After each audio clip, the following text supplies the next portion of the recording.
Good Wednesday afternoon, YouTube. It's that time again to see how quickly I can anger every single person in my home province of Saskatchewan. Alternatively, welcome to the latest episode of Pyramid Scheme Spreadsheets, a series in which I chart and track over 500 women in my province that are selling pyramid schemes and MLMs and share the data with the internet. And this week we're doing Barbenheimer, so let's go. Yes, the spreadsheet topic this week is how many of our boss babes went to go see Barbie versus Oppenheimer in theaters. This question is brought to you by my brand reps over on my Discord, whose one of many perks is getting to choose the topic for each weekly spreadsheet going forward. If you don't already know, I have a little membership section through Buy Me a Coffee. It's like $3 a month. It unlocks a special role and channel in the Discord. They get exclusive content and the privilege of torturing me with these weird spreadsheet topics. So thank you, brand reps, for giving me the weirdest task I have ever had trying to collect data, because I got so much of it, but I actually had to sit down and dissect what it meant because not everybody that hashtagged the Barbie movie had very nice things to say about the Barbie movie. Now, YouTube audience, two things I have to address. One, I'm vertical. I know. I'm sorry. I tried to film it horizontally. It just wasn't working, and I don't have like my computer or my camera in yet because if you've been following along on TikTok, I live in the middle of nowhere and deliveries don't come to me. So this is what you get for now, and I'm sorry. I might go back and re-record these so it actually looks like a YouTube video. I appreciate your patience. And I also made a promise I didn't keep. Sorry. I said I was going to upload like a full-length recap video of everything that had happened in the series so far exclusively for YouTube, and it's still coming, I promise. It's just like life happened, stuff happened, it got in the way, and I ran out of time. But here's the cliff notes for you real quick. I have a spreadsheet with 513 women on it. All of these women currently live in the province of Saskatchewan, and they sell some type of pyramid scheme or MLM. I'm currently tracking the top 9 that I see based on their social media presence. So this may not be an accurate reflection of the top 9, and in fact it probably isn't, because I know we have a lot of Tupperware here. MLMs like Tupperware seem to be a little more like in-person sales. Not everyone is on social media or has their life opened up in the same way. So this is just what I can track based on what I can find through publicly available information. I have spent the last like month and a half making charts and tracking trends and sharing it with the internet, and it made people mad. It also got pretty big. We made a Discord out of it. And a whole bunch of people were like, hey, TikTok treats Canadians like crap. You should hop over to YouTube. And I was like, man, good idea. And that's where you are. But now you guys get the good stuff, which is more fun. You get these long form spreadsheet videos, whereas TikTok only gets like the condensed versions. You're also going to get these deep dives into MLMs. I'm going to try and do one every week. It's going to be fun. So Barbie versus Oppenheimer. Barbenheimer.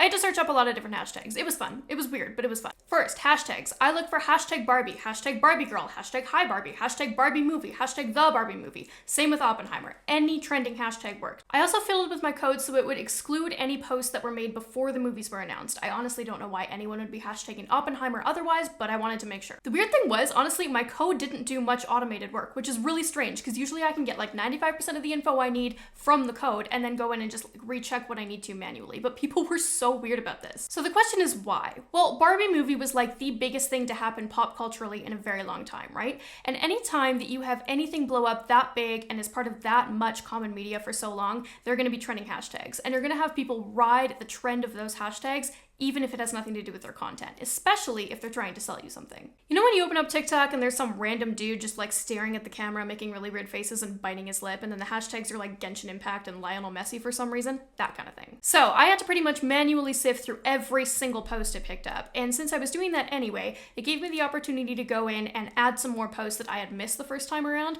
or maybe they didn't caption or hashtag anything, but they were definitely at the Barbie movie. Which like, I'm glad I did, because there were weirdly a lot of posts that didn't mention anything, but it was like a picture of them in their Barbie outfits at the movie theater with just like a pink heart, and we know they love their pink hearts, right? Also, side note, this is the first video I'm making for like YouTube and TikTok simultaneously, where TikTok's just gonna get like the cut down version of the YouTube video, and I spent so long scripting this in such a way that I would be able to get the sound bites I wanted to put on the TikTok video. This is hard, man. Like, I have a newfound respect for people who do this full time. Number 1 is just straight numbers, okay? Just based off the hashtags, no further investigation. What percentage of our boss babes use some form of the Barbie hashtag since the movie has started garnering media attention? There are some very interesting things in this chart. The first one I noticed is that Mary Kay is much lower than I was expecting. I don't know if this was just my little goblin brain going like, Mary Kay is pink, Barbie is pink, they're obviously gonna go see the movie, but nope. I do think that this, once again, is just Mary Kay being an outlier because they're an older MLM. Mary Kay tends to attract older women, and I don't know about you, but when I went to go see the Barbie movie, there were not a lot of old women there. The second interesting thing about this chart is that Amway is much higher than I expected.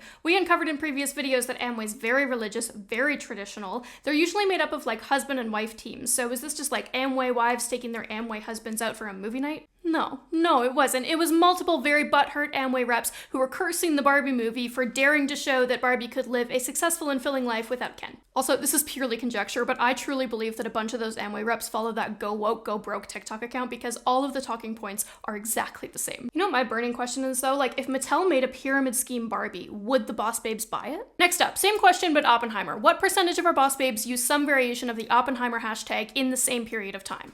Predictably low, with the weird exception of Amway again. If I had to guess, just based on the fact that this number is so close to the hashtag Barbie number in the same Amway category, I would say that these were probably all a part of the same post, right? They were angry about it. They're gonna post a rant. They'd probably say like, don't go see hashtag Barbie movie this weekend, go see hashtag Oppenheimer instead. Well, actually, if you're watching this on YouTube, you don't have to guess because I was curious, so I went back and checked. And only 3 of the posts that Amway reps made were about Oppenheimer itself. All of the other posts were referencing Barbie and just like crapping on it. And I want to read one that blew me away, okay? I did find this elsewhere on Facebook, so it's obviously just like a copy pasted that's going around, but it's so good, I have to read it. Okay, listen to this.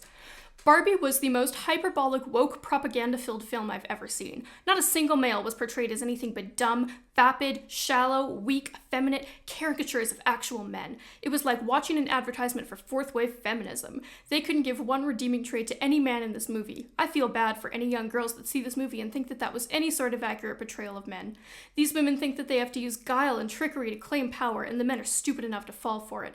Every politicized message was delivered with zero nuance, a clear example of tell, don't show. I laughed at a few jokes, and the costume design and musical numbers were done well. That is the only positive thing about this movie. Man-hating woke garbage. Can't wait to see Oppenheimer. Obsessed with that post, because those are all the reasons I love the Barbie movie. I also love all the anger bubbling up from men who are like really, really mad that Ken's entire story and his entire personality is just tied to the fact that he loves Barbie, right? Like, he's nothing but a side piece, an accessory for her. She doesn't care. She's just gonna go on and live her life, and he doesn't matter. It's like, yes, keep following that train of thought. You are almost the end. You missed the point. Anyway, back to the spreadsheet. The rest of these were really low, some of them even 0. And we could say that that's a reflection on how well Barbie and Oppenheimer did on their opening nights. Barbie performed a lot better than Oppenheimer did. Their box office numbers were higher. But I also think it just has to do a lot with the fact that we have exclusively women on this spreadsheet, and Barbie movie was a movie for women. Also, while we're on this topic of gender, a lot of people have asked me along the way if I ever encounter any boss bros, and the answer is yes, of course I do. Just not on such a large or such a social scale. So boss bros, which would be men shilling pyramid schemes or MLM products, tend to end up in one of 3 things. 1, they enter with their wife when they do Amway, but then they're not the one doing a lot of the social networking, their wife is the one doing that. The second one they'd be entering is something like insurance or financy, so they'd be in like World Financial Group or Primerica, both of which are schemes if you didn't know.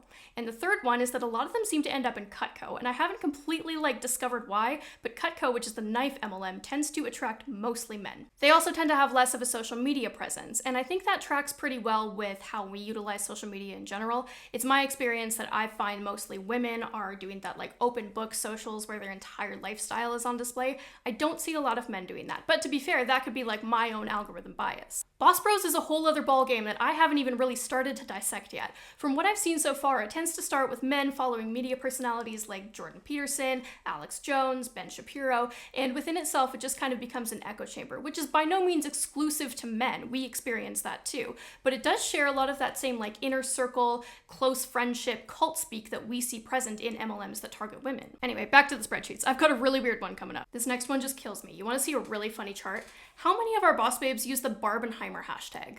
Why did so many use Barbenheimer when they didn't even use Oppenheimer?